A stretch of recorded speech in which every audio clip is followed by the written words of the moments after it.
Protests broke out in Seattle last night following the grand jury's decision to avoid indicting or charging the cops who murdered Breonna Taylor in her own home.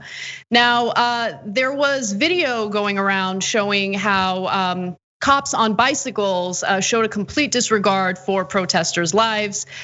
In one specific instance, a protester was on the ground, and I'm just gonna give you a warning, this video is really difficult to watch, but take a look at how a cop handled a protester who was already on the ground as he was riding his bike.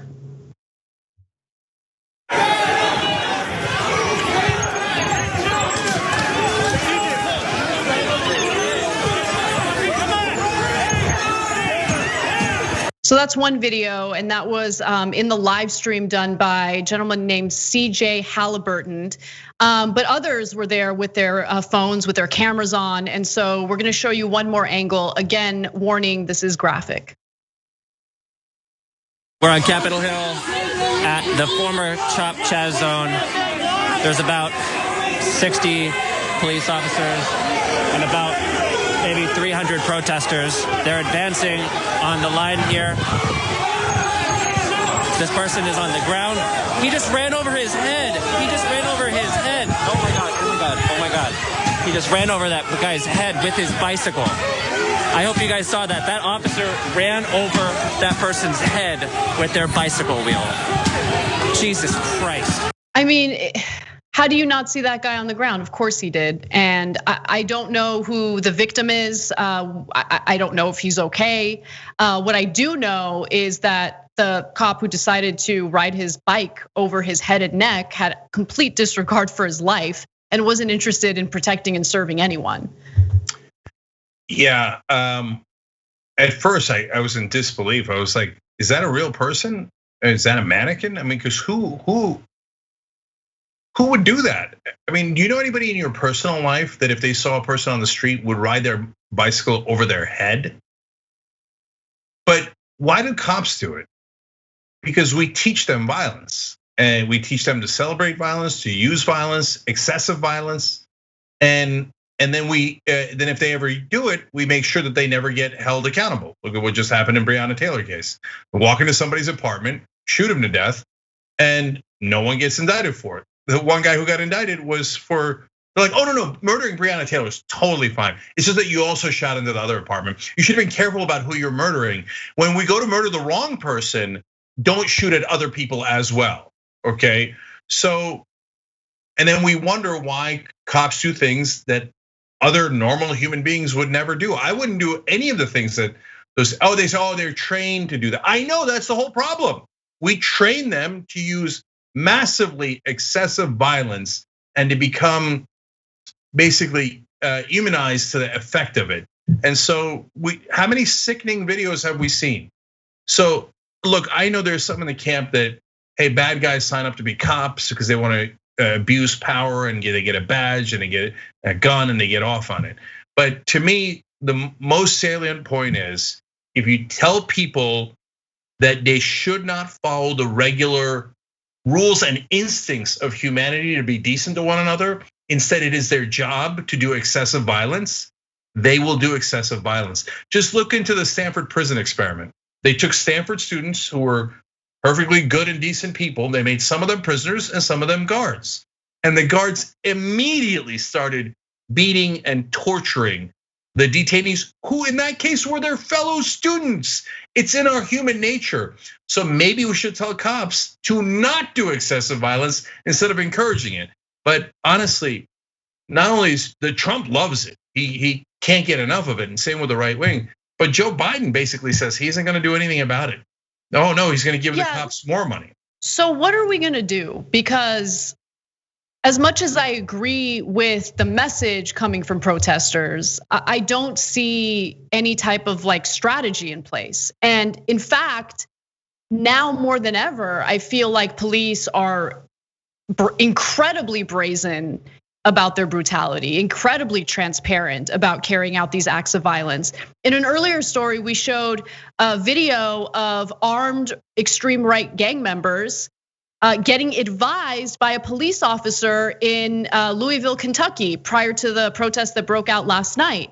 They were coordinating with one another. And the reason why I bring it up is because they're recording the conversation. The cop knows that the conversation is on video, and he continues, or organizing with them, telling them what the night is gonna be like, where they should go to keep themselves safe. They're brazen about it. So what are we gonna do? Of course, Trump isn't gonna do the right thing. He loves the brutality. He supports the brutality. He wants more of it. He eggs on and encourages these armed right-wing gang members. And then at the same time, we have no real representation in Congress with the Democratic Party. So I'm just worried about where this is all going, because while the protests are important, and I agree with them, right now the entire narrative is being driven by an easily manipulated media and also by the right wing that can somehow miraculously fearmonger about U-Haul trucks, but for some reason can make it seem as though armed right-wing gang members who show up and shoot people to death, that's okay. That's what America's all about. I just don't see a way out. Do you get what I'm saying? I don't know what the answer is. So I'll tell you, this is gonna be one of the hardest things in the country to fix. So there are some things that could be way quicker. So $15 minimum wage is a layup. That should be done within 1 day of Biden taking office if the Democrats get the Senate. I don't know if they will, but they should, and they've promised it. But things like this, massive real reform of policing in this country is gonna take a very long time. Look, we have ingrained it in the culture of policing. So amazing fact is during World War I, even though we were, their lives were very, very clearly on the line and they're dug in trenches and fighting this horrific war, 85% of the soldiers on both sides would purposely shoot above the heads of the people on the other side, because it's not in human nature to shoot someone point blank. They just didn't want to do it. That's why in a lot of times in warfare, the commanding officer in the old days used to threaten to execute them if they didn't actually shoot the other side. Because we as human beings don't want to kill innocent people. Now, we beat that out of our cops. We train them over and over again. Shoot to kill, shoot immediately, shoot first. Don't take any chances. You're hurting your fellow cops if you take chances. Shoot. That's why you get Jacob Blake being shot in the back 7 times. No decent person that isn't a psychopath would shoot an unarmed person on the off chance that they were going to get a weapon at a later time, 7 times in the back. But the shooting in the back has happened now how many times? There was the one by Wendy's, there was the one a couple of years ago in South Carolina. There's George Floyd. No human being who wasn't trained to do excessive violence would sit on the neck of another human being for 9 minutes, full well seeing that he's dying and possibly dead underneath you and not get up. So, but the problem is, honestly, we're one of the very, very few media outlets that has the courage to say that. No local news station would ever say that.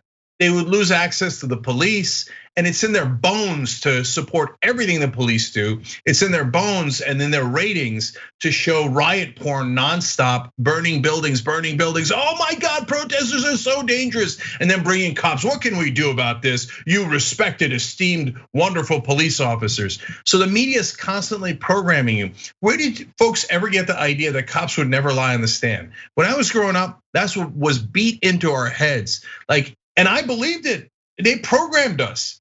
Oh, if you see a cop on the stand, he's definitely telling the truth. And the guy who's being tried is almost definitely lying. Where did we get that idea? We got it from the media. So how do you overturn something that is in the culture in both the media, in politics, and most importantly in policing? Well, what you do is you win over the younger generation. And that means it is gonna take a long time. Now, the good news is I've seen it with my own eyes. Younger reporters, younger people in politics are 1,000 times more progressive, even if they work in establishment circles. They say over and over again, I actually agree with you guys. So those folks have to rise up. We have to win elections, especially in DA cases. and prosecutors' cases, and we have to win the sheriff's offices, the police, if there's voting in your jurisdiction on those issues, and we have to win politically, and eventually have Democrats who are willing to have enough courage to say no. The culture and the training of police is completely wrong, and we're gonna revamp the whole thing. Right now, is that where the Democratic Party is? No, they're not within a million miles of that. They're way too scared. They've been programmed as well, and by the way, they also you got to get money out of politics because they take money from police unions, and the minute they take money from police unions, it's over. They will kiss their ass from here to election day. So, by the way, the last opportunity for quicker change is since the violence has been so trained into the cops' heads, they're starting to do it more and more to white people. And if you do it to enough white people, then Republicans will flip, just like they did on OxyContin and on drugs. All of a sudden, when enough white people were on drugs, they were like, wait a minute, why are we putting people in prison for drugs? This is crazy. No, we should do rehab. Let's do criminal justice reform. So once they start beating up and killing enough white people, then you might get to change quicker. But I don't want them to do that. I hope to God they don't do that. But that is the depressing reality of current day America. And that's why you're seeing these nonstop videos of police acting in the most inhumane ways you can imagine. Thanks for watching the Young Turks, really appreciate it. Another way to show support is through YouTube memberships. You'll get to interact with us more. There's live chat emojis, badges. You've got emojis of me, Anna, John, JR. So those are super fun. But you also get playback of our exclusive member-only shows and specials right after they air. So all of that, all you gotta do is click that join button right underneath the video. Thank you.